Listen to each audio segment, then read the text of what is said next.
Bienvenue à tous. Beaucoup m'ont demandé de faire une introspective sur Silent Hill. Avec un seul film, c'est un petit peu compliqué. D'autant que le principe, normalement, de Pourquoi j'ai raison, vous avez tort, c'est plutôt d'aller contre l'avis général des gens.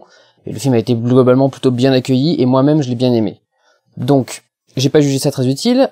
En revanche, ça va être utile pour Révélation. Je vais commencer par vous parler du premier Silent Hill, vite fait, puisque vous m'avez demandé mon avis. Et je passerai donc aux Révélations un peu après. Mais si vous voulez mon conseil dès le début, mon avis global sur le film, ça ne vaut pas le coup. Du tout. Le premier Silent Hill était réalisé par Christophe Gans, un réalisateur français que j'aime énormément parce qu'il m'a montré qu'on pouvait faire des films aussi impressionnants que Le Pacte des Loups en France. Malgré un background pas forcément très présent, mais avec des bonnes relations. Il est pote avec les Hadida, qui sont deux gros producteurs français qui font de la production internationale, qui ont produit aussi les Resident Evil, et qui ont produit beaucoup d'autres choses d'ailleurs, les frères Hadida, Samuel et Victor. Et Christophe Gans est pote avec eux, donc quand il a voulu faire son Pacte des Loups qui coûtait, je sais plus, 29 millions ou 30 ou un truc dans le genre, 29 millions d'euros, les frères Hadida ont dit d'accord, ils ont signé le papier, et le film a fait 6 millions d'entrées en France, il me semble, si ma mémoire est exacte, parce que c'est des vieux souvenirs de 2001, 2000 même, je crois, à l'époque. Donc, Christophe Gans, je l'aime beaucoup pour avoir fait ça. Il a fait Crying Freeman, qui était assez intéressant aussi. Beaucoup de gens avaient dit que ça ressemblait beaucoup trop à la BD à l'époque. C'est marrant parce que, enfin, la BD au manga, parce qu'il me semble que Crying Freeman est un manga, voire un manhwa, je crois, ou un truc dans le genre. Je parle vraiment de souvenirs très vagues, hein, vous en m'attraperez à votre plaisir comme d'habitude. Et il était donc critiqué à l'époque pour avoir fait Crying Freeman trop proche de la BD, alors que maintenant, quand on fait un Watchman où chaque case de la BD est transposée dans un plan du film, chaque plan de film est une case de BD, on trouve ça génial. Donc c'est assez intéressant, comme quoi les goûts évoluent. J'aimais donc les deux premiers Gans, Pacte des Loups, Crying Freeman, et Silent Hill était son troisième film, il me semble. Je sais qu'il avait fait aussi un court-métrage dans le Necronomicon, mais je crois que c'était ces deux seuls gros longs-métrages. Et le Silent Hill, donc, du coup, qu'il avait fait, était extrêmement respectueux de son matériau d'origine, de toute façon. L'utilisation des musiques du jeu, que certains trouvent anecdotiques, mais que moi je trouve vraiment très très bon. Le décor, des critiques qui lui avaient reproché de filmer ses décors. Le truc c'est que Silent Hill c'est ça, Silent Hill c'est une ville.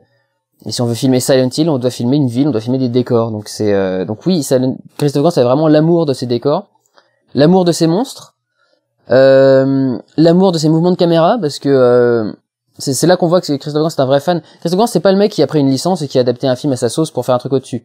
Il avait vraiment du respect pour le film. Se faire chier à reproduire le mouvement de caméra, par exemple, dans un des premiers couloirs qu'on passe dans Silent Hill, enfin, une petite allée. On a la caméra qui est comme ça, fixe vers le personnage, puis d'un seul coup, elle monte, elle se met sur le côté pour filmer le personnage de haut avec une lampe au milieu, et puis après, elle redescend à nouveau pour se mettre en plongée par terre et tout. Enfin, tout un mouvement vachement impressionnant. Ça doit être fait en grue quand c'est fait en réel. Dans un jeu vidéo, c'est quelque chose à programmer. C'est plus simple. Je dis pas que c'est ultra simple, mais c'est plus simple. Là, il fallait trouver une grue pour faire le bon mouvement, avec savoir qu'est-ce qu'il fait construire comme décor, etc. Comment faire pour que les réflexions soient bonnes, etc. Il se serait pas autant fait chier s'il avait juste pris la licence comme ça pour faire un film à sa sauce. Il a vraiment voulu respecter son matériau d'origine, il a vraiment voulu faire attention à ce qu'il a fait. Ça s'est ressenti pendant tout le film. On a senti également l'influence des producteurs. Alors les Adidas sont pas méchants, en plus c'est ses potes. C'est pas les pires au niveau des demandes de producteurs. C'est plus, je crois, attends, qui c'est qui était le co-producteur? Je crois que c'était Tristar. Non, ça peut pas être Tristar, ils sont morts depuis longtemps, Tristar, enfin ils ont été dissous. Je ne sais plus, je crois que c'est Columbia. Je vais vous dire ça tout de suite, parce que de toute façon je dois avoir le film quelque part, il est là, Silent Hill. Hop. Si vous me permettez juste quelques secondes. Produit par Samuel Hadida, Davis Film, Metropolitan Film, ouais, bah c'est eux.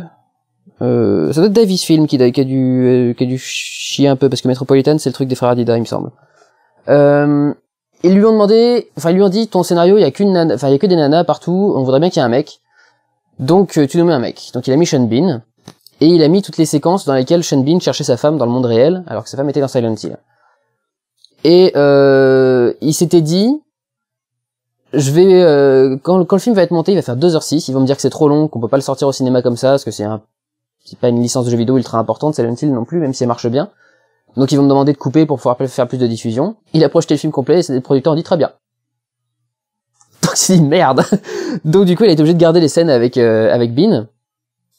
Christophe Gans lui-même a dit que des fans avaient fait des montages personnalisés de Silent Hill sans Sean Bean et qu'il le trouvait très bien, qu'il aimait beaucoup ce film comme ça. Non, alors c'est lui-même, il avait fait un pré-montage sans Sean Bean et le truc a été piraté et disponible sur internet et il encourage presque les gens à aller sur internet chercher la version qu'il avait fait à l'époque sans Sean Bean dedans.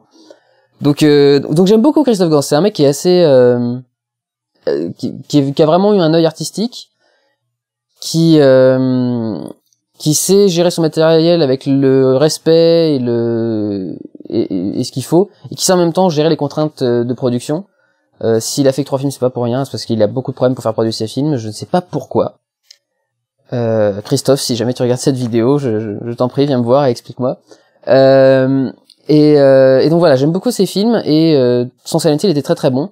Le seul reproche que je ferais à Silent Hill, le premier du nom, c'est que il y avait trop de personnages humains normaux, et que Silent Hill, on est censé ressentir la peur parce qu'on est isolé, parce qu'on est tout seul dans un univers vachement glauque, vachement étrange, et on se sent sans défense. Et quand on a une secte avec 30 ou 50 personnes dans la secte qui remplissent toute une pièce, forcément, même s'ils nous sont hostiles, on sent des humains, et donc du coup on sent une présence qui est normale. C'est pas un démon, c'est pas une infestation, c'est pas un machin. Et ça diminue énormément la tension qu'il y avait dans Silent Hill. Autre petit reproche que je ferais à Christophe Gans, l'aspect extrêmement sexiste de sa remarque au sujet du changement de sexe du personnage principal. Le héros de Silent Hill, normalement, c'est Harry Mason, qui est donc un homme. Donc en gros, ça aurait dû être Sean Bean, le héros. Et Christophe Gans a dit, quand on a cherché à adapter le jeu, on s'est rendu compte que les réactions de Harry étaient celles d'une femme. Et je vois pas en quoi les réactions d'un père qui cherche sa fille seraient plus proches de celles d'une femme. Je pense que quand c'est ton enfant, tu veux aller le chercher de toute façon, que t'aies un vagin ou que t'aies 2 couilles. Et c'est quoi c'est la limite de l'homophobie tout de même. C'est en gros, si tes comportements sont plus proches d'un homme, d'une femme, on va faire de toi une femme. Il y a un truc qui m'avait beaucoup choqué là-dedans. Enfin, beaucoup choqué, non, pas du tout. Ça m'avait pas choqué. J'avais trouvé que c'était con. Et venant de Christophe Gans, ça m'avait étonné, parce que ça m'étonnait que Christophe Gans ait pris une décision con comme ça. Il voulait faire tout un symbolisme du matriarcat, de l'importance de la mère et de la femme dans le film. Ok, très bien. Je suis pas sûr qu'il fallait changer le héros pour ça, et je pense que juste Christabella, c'était bien assez. Enfin voilà, c'était les 2 seuls reproches que j'avais sur le premier Silent Hill, c'était ça. C'était trop de personnages humains et décision bizarre de mettre des femmes partout dans le film. Sur ce, il est temps de passer à Silent Hill Révélation 3D. Ce film... Je vais couper la vidéo en 2, parce que j'ai pas mal parlé finalement pour Silent Hill. Je pensais vraiment qu'il fallait étaler ça en 2 minutes. YouTube a à nouveau fait son fils de pute et bloque mes vidéos à 15 minutes. Donc, je vais faire une petite vidéo comme ça là sur Silent Hill, premier du nom. Et je vous fais la suite avec Silent Hill Révélation tout de suite après. À tout de suite.